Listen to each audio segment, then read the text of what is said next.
Jadi masalahnya ini khusyuk bukan sunnah loh ya, wajib. Nabi ancam, Allah ancam dalam Al-Quran orang yang tidak khusyuk. Wailul lil musallin, sungguh celaka orang-orang yang sholat. Siapa? Alladzina hum an sholatihim, mereka yang sholatnya tidak khusyuk alias sahun lupa. Allah ya. Ada pernah seorang murid nanya kepada gurunya, siapakah dia? Syekh Ali bin Abdullah Baros bertanya kepada gurunya, yaitu Qutbil Anfas, Sahibul Ratibul Attas, Al-Imam Al-Habib Umar bin Abdurrahman Al-Attas. Beliau dijuluki Qutbil Anfas karena beliau mampu mengucapkan Ya Latif 70.000 kali satu nafas. Itu bukan sifat normal manusia, itu namanya karomah. Ya, kalau kita 70.000 kali opname. Jadi beliau dapat Qutbil Anfas, kutubnya nafas. Karena tidak ada nafasnya yang masuk atau keluar kecuali berzikir kepada Allah. Allah, ya. Itu lebih Umar bin Khattab. Keluar. Wah. Semua terus, masya Allah. Kita ini pegang tasbih aja belum tentu berzikir. Ini bertanya sama gurunya, ya Syekh, ya guruku mau bertanya, apa itu? Apa pahalanya sholat subuh? Apa kata gurunya? Ma ubayyin ma thawab salat subuh, lakin ta'rif. Ya.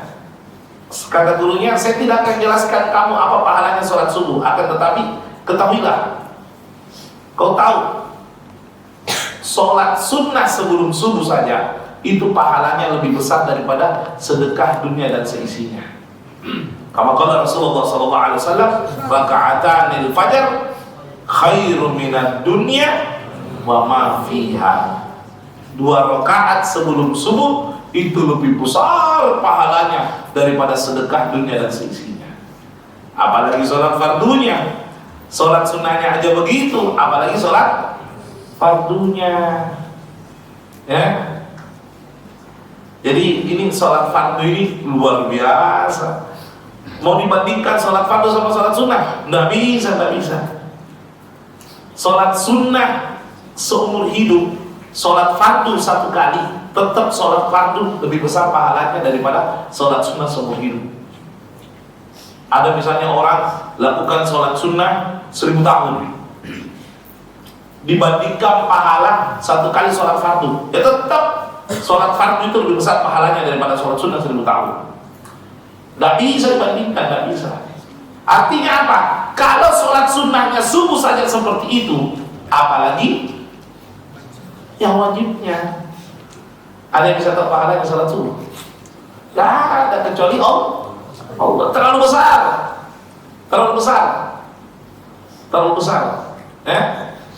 Ya Allah. Tapi kadang kalau subuh itu berat bangunnya manusia itu. Ya.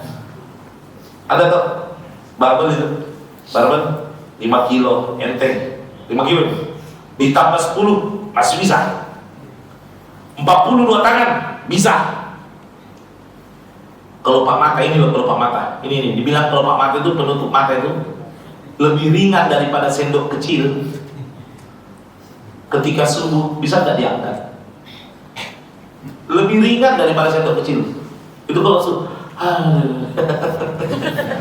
Padahal waktu bangunnya nangkas semua angkat besi barbel. Tapi kalau sudah subuh, mata itu berat itu. Padahal kalau ditarik pakai tangan, tahu kan?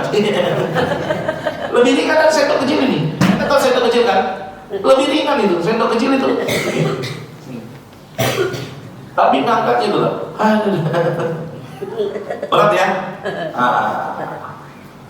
Nih, gara-gara bahas masalah bangun subuh, kena ini lah. Tuh, jadi luar biasa ya. Jadi tolong pertahankan sholat utamanya isya dan, jadi satu kali sholat isya berjamaah mendapatkan pahala setengah malam sholat sunnah. Satu kali sholat subuh berjamaah mendapatkan setengah malam daripada sholat sunnah. Melaksanakan sholat isya dan subuh berjamaah mendapatkan satu malam full berjamaah di sisi Allah Subhanahu wa Ta'ala. Ya, rugi ya, rugi kalau tidak lakukan, rugi. Alhamdulillah. Hadis berikut, qala Nabi sallallahu alaihi wasallam, afqalus shalah 'alal munafiqin salatul isya wa salatul fajr walau ya'lamuna ma fihima la atuhuma walau habwa. Ya Allah, paling beratnya sholat bagi orang-orang munafik, bagi orang-orang munafik, mengaku Islam tapi tidak taat, mengaku Islam tapi di mulut, di hati enggak, munafik berarti. Banyak loh itu. Artinya kita ini wajib minta sama Allah jauh daripada sifat munafik. Biikhtilaf ma kharaja minal lisan wal qalb. Berbeda apa yang keluar dari lisan dan hati. Bahaya. Alhamdulillah tadi. Dia kalau disinggung Islam marah, artinya saya Islam. Enggak percaya kok KTP-ku. Tapi hatinya cinta enggak sama Islam? Apakah dia buktikan betul-betul dia takut sama Allah? Apakah dia benar-benar melaksanakan perintah Allah? Apakah dia benar-benar menjauhi larangan Allah? Kalau tidak, ya munafik. Munafik. Munafik itu tempatnya di mana? Saya sampaikan gini, sebesar-besarnya dosa masih bisa dapat syafaat, kecuali munafik tidak bisa. Munafik tidak bisa dapat syafaat. Biar dari Nabi Muhammad SAW dikatakan, innal munafiqina fid darki asfali minan nar wa lam tajid lahu nasira. Allah yang nyatakan, sesungguhnya orang munafik akan berada di neraka paling bawah dan dia tidak akan mendapatkan pertolongan sama sekali. Tidak akan. Alhamdulillah tadi. Jadi Allah Rasul bersabda, nih, afdal salati ala munafiqin salatul isya wa salatul fajar. Salat yang paling berat, yang paling susah bagi orang-orang munafik adalah yaitu salat isya dan salat subuh. Jadi subuh atau fajar itu sama ya. Ada kemarin orang tanya, apa itu salat sunnah fajar? Ya salat sunnah qabla subuh. Habib, apa bedanya salat sunnah qabla subuh sama salat sunnah fajar? Ya sama. Usolli sunnah qabla subuh rakaatain, usolli sunnah kal fajar, sama. Sinonim. Paling berat ya bagi orang munafik salat isya dan salat subuh. Ya, ayo. Mau tahu apakah kita munafik apa tidak? Ya tanya salat subuh kita masing-masing. Ya kan? Jangan tanya orang. Ya kita amalkan hadis. Kalau sholat subuh kita ringan, alhamdulillah kita jauh dari munafik. Tapi kalau sholat subuh kita berat, maaf, bukan saya yang mengatakan Anda munafik, Nabi yang mengatakan Anda munafik. Wa ma yantiqu 'anil hawa in huwa illa wahyu yuha. Nabi tidak pernah bersabda karena hawa nafsunya kecuali apa yang diwahyukan oleh Allah. Ingat itu baik-baik. Jadi kalau Nabi bilang, berarti itu juga keputusan dari Allah. Itu juga pernyataan dari Allah. Jadi apa yang dibilang Nabi, itu yang dibilang Allah. Tidak ada kurang, tidak ada lebih. Ma yantiqu 'anil hawa wa ma yantiqu 'anil hawa in huwa illa wahyu yuha. Sudah. Mutlak itu. Masya Allah. Jadi daripada nanya siapa-siapa, munafik ke saya, jangan nih. Tidak usah tanya, Ustaz, bukan tanya, saya ini munafik atau tidak. Jawabannya ringkas. Sholat subuhmu bagaimana? Ya kadang-kadang Ustaz, munafik. Jam berapa bangun? Ustaz, sering ketiduran jam 8. Kalau ketiduran itu sekali-sekali. Kalau tiap hari bukan ketiduran, tidur. Itu tertidur, itu wajar manusia. Salah satu sebab yang dimaafkan orang sholat di luar waktu karena tidur. Ada sholat isnan, nisyan wa naum. Udurnya sholat ada dua, lupa sama tidur. Kalau betul-betul tidur, ya. As-sholatu khairum minan naum. Dah kudengar bilang. Dah kudengar bilang. Memang Allah yang tahu. Allah yang tahu. Sebentar, ini komat. Allah, sholat, ada apa? Salam, pimpamu dia telah. Assalamualaikum warahmatullahi wabarakatuh. Imam Niki, bangun, dia apa? Ketiduran. Ini mau di Rukia Cakar ini. Enggak lah, udah politik semua sama Allah ini. Ada yang bilang, yang penting matahari belum naik. Jadi kamarnya itu tidak membuka gorden. Masih gelap nih, sholat ini sebelum naik matahari. Padahal kalau dibuka gorden kelihatan matahari. Ini naudzubillah min. Jadi loh ya Allah. Paling berat. Jadi dan juga saya sebelum lanjut hadisnya, saya kasih masukan sedikit. Para salafun saleh, para habaib mengajarkan semua ibadah, semua pekerjaan itu akan berat kalau ditunda-tunda. Apapun itu, kalau ditunda-tunda.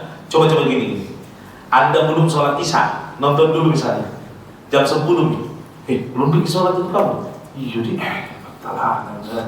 sebelum jam 11, berat itu. Padahal sholat itu ringan loh itu. Kalau dilakukan pada waktunya enteng. Yang membuat berat itu sholat kalau bukan pada waktunya. Paham ya? Ayo rasakan masing-masing. Seringkali Anda merasa berat dalam sholat, demi Allah itu karena bukan pada waktunya. Kalau pada waktunya enteng. Karena di sini bisa dipahami bahwa orang yang sholat pada waktunya itu jauh dari godaan syaitan. Jauh dari godaan syaitan. Enteng kalau pada waktunya itu. Masya Allah, betul ya? Kenyataan itu, kenyataan. Ada itu kalau belum pergi sholat, diingat terus nih. Belum pas sholat. Capek kok. Ingat terus itu. Subhanallah. Bukan cuma sholat, semua. Misalnya anak santri disuruh menghafal, nanti itu tambah berat itu. Apa yang bisa diselesaikan detik ini, selesaikan detik ini. Makanya Allah bersumpah loh ya, tidak jarang Allah bersumpah demi waktu. Apa sumpahnya Allah? Wal fajar, itu demi fajar. Was-samsi, demi matahari, itu waktu itu. Wal lail, demi malam. Wan nahar, demi siang. Sumpah Allah. Wal asar, demi masa. Banyak ayat tentang waktu. Kenapa Allah bersumpah demi waktu? Begitu pentingnya waktu. Innal insana lafi. Semua manusia ini rugi. Nanti setelahnya illa kecuali siapa? Illa alladzina amanu, kecuali orang-orang yang beriman wa amilus shalihat dan beramal. Rugi kita kalau main-main waktu itu. Mau dikasih mundur kembali tidak bisa. Ya, untuk mundur. Tidak bisa. Ada itu hafal zubat sebentar nanti hafal zubat nanti kamu besok insyaallah bisa. Jangan. Yang lainnya kan berantakan nanti. Orang kalau meremehkan sesuatu yang lainnya berantakan. Ya, saya ada waktu dulu di SMA, ada teman SMA saya tidak sebut nama. Teman SMA saya itu kalau mau ujian semester tidak pernah pegang buku. Jadi terkenal mau ujian, buku catatannya itu dipinjam sama orang-orang. Kalau kita kan mau ujian pegang catatan, menghafal. Kalau perlu tancap semalam. Dia tidak itu. Mau ujian rekreasi. Sudah siap Mas. Dan terkenal ranking 1 di Semansa. Ranking 1 umum. Saya tanya apa hafalannya? Ternyata itu tadi setiap hari dipelajari pelajaran yang sudah, pelajari pelajaran yang sudah, pelajari pelajaran yang sudah. Terus sehingga lengket. Beda semua itu pelajaran kalau dipaksa masuk dalam waktu singkat, hilangnya juga cepat. Iya, napak cuy. Ujian ku berapa lembar ini? Nah, itu 13 kali lah itu. Paksa. Pokoknya harus hafal. Insya Allah hafal. Tapi sudah ujian, hilang. Sudah ujian, hilang. Itu penyakit orang tancap semalam. Jangan kaget. Lulus pondok, hilang semua hadisnya. Lulus pondok, nggak ada ilmunya. Lulus pondok, nggak ada ininya. Wajar. Jangan main-main dengan waktu. Jangan main-main. Kalau bisa diselesaikan ini. Seandainya ada pekerjaan bisa diselesaikan 1 bulan, selesaikan detik ini. Maka hidup Anda akan berkah. Tidak ada beban. Betul ya? Apalagi sholat. Kata Nabi dalam sabdanya, walau ya'lamuna ma fihi ma. Seandainya orang-orang munafik itu tahu apa keutamaan yang ada di dalam sholat isya dan sholat subuh, la'atuhuma, mereka akan mendatangi itu sholat isya dan dengan sholat subuh, walau habwan, walaupun merangkak, walaupun harus merangkak. Ya memang kalau kita tahu bagaimana keutamaannya sholat isya dan sholat subuh, ya kita akan merangkak kalau tahu. Tapi tidak tahu, karena tidak tahunya di situ penyakit. Amin. Ini hadis mengajarkan kita bahwa cenderung orang munafik merasa berat dalam beribadah. Jadi kapan-kapan kita ini merasa berat dengan ibadah, cepat istighfar. Ada satu amalan yang saya mau kasihkan kepada Anda, mau apa enggak? Supaya lepas dari sifat munafik. Boleh? 40 hari berturut-turut, 40 hari berturut-turut usahakan takbir Anda setelah takbiratul ihramnya imam.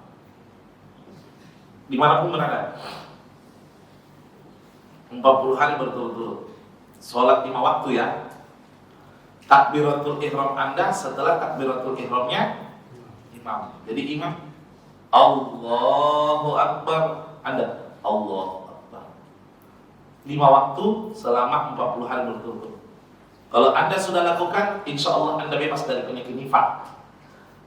Ini diajarkan oleh para salafun saleh. Dan saya sudah amalkan itu. Berat 40 hari. Ya, setiap sudah takbirnya imam, ada takbir. Dimanapun itu, mau di kantor berjamaah, mau di mana misalnya di pondok, utamanya di masjid. Setiap sudah takbirnya imam, ada takbir selama 40 hari. Itu 5 waktu? Iya, 5 waktu. Artinya bukan status masbuk. Kalau imam sudah baca Bismillahirrahmanirrahim, Anda baru takbir, gagal, ulang dari awal.